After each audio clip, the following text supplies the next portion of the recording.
You've been knocked down and got up again. In a corner, you're surrounded, no defenders. You've hid your fury and kept it in. But it's time now, you ignite and turn to embers. Like a phoenix, you burst in a fire, burn a thirst and desire.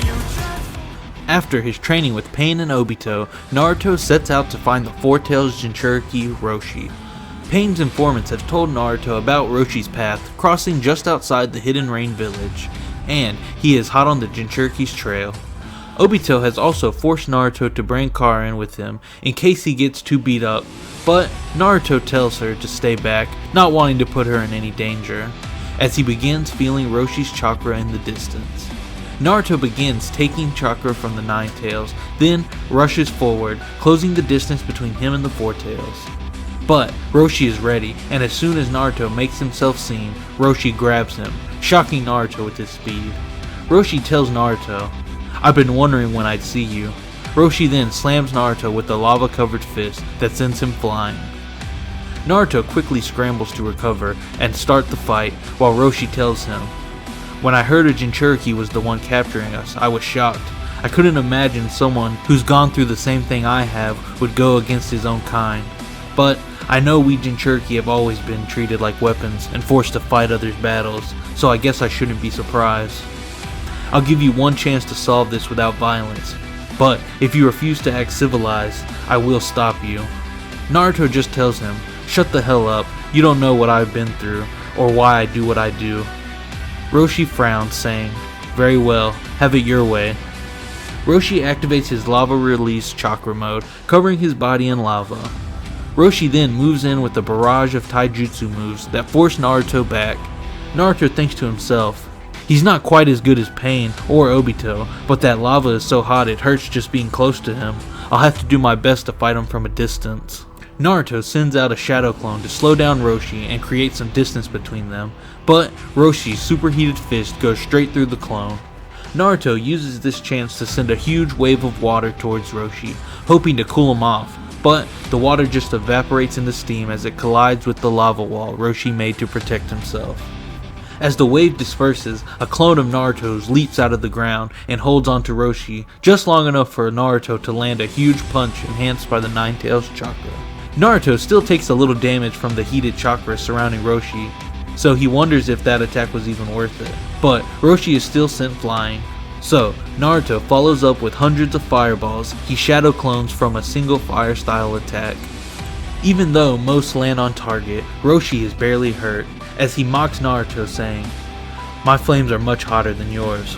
Roshi then begins shooting blasts of lava at Naruto, hoping to hit, but also setting up dangerous patches of lava all over the battlefield, making it harder for Naruto to safely move around. Roshi continues after Naruto, damaging him with heavy strikes and heat.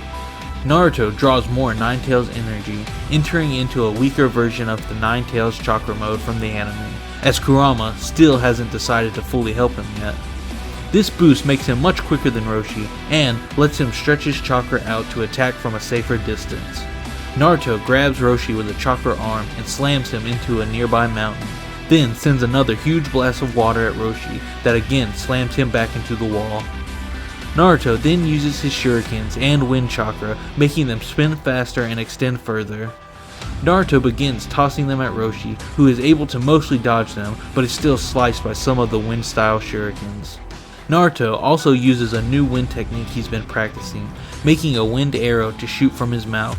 This, almost impossible to see jutsu, stabs into Roshi, doing major damage. Roshi decides he has to go full-tailed beast mode to stand a chance against Naruto, and transforms into Son Goku just before the next wind arrow can finish him off. Roshi begins going on a rampage, blasting fireballs and tailed beast bombs at Naruto. But Naruto is fast enough to dodge and get out of sight as Roshi continues sending as much lava as he can to flesh out Naruto. Karin looks on from a safe distance, just out of reach of the battle, but knows she won't be able to help Naruto, so she silently cheers him on. Kurama also notices how intense the battle is getting, asking Naruto, "Do you need my help for this fight too?" as he laughs to himself. Naruto says, "No, I can do this by myself." Thinking fast, Naruto for the first time tries making as many clones as he can. Although he still underestimates his own strength, he makes 20 clones and sends them after the Four Tails. Roshi quickly notices the clones surrounding him, so he slams his fist on the ground, causing even more lava to pool around him. Then he blasts lava-style fireballs in all directions, trying whatever he can to survive.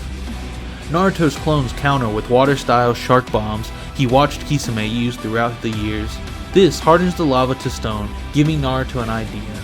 He makes his clones flood the ground with water, hardening the lava around the Four Tails' feet and legs, trapping him in place.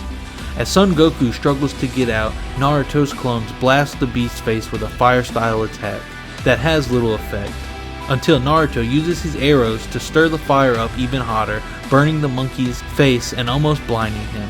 And now, with the Four Tails unable to move or see, Naruto jumps out and flies towards his opponent. And with the last bit of Nine Tails chakra he stole from Kurama, he lands a huge chakra fist that knocks Roshi out of his tailed beast mode and leaves him unconscious.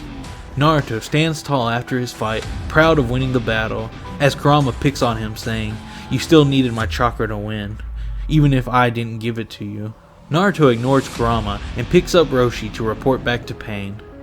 Karin meets up with Naruto and congratulates him on his win, and as they walk back to Obito and Pain, she asks him about being an Uzumaki, saying, "Obito says we have the same last name. That means our family was from the same clan."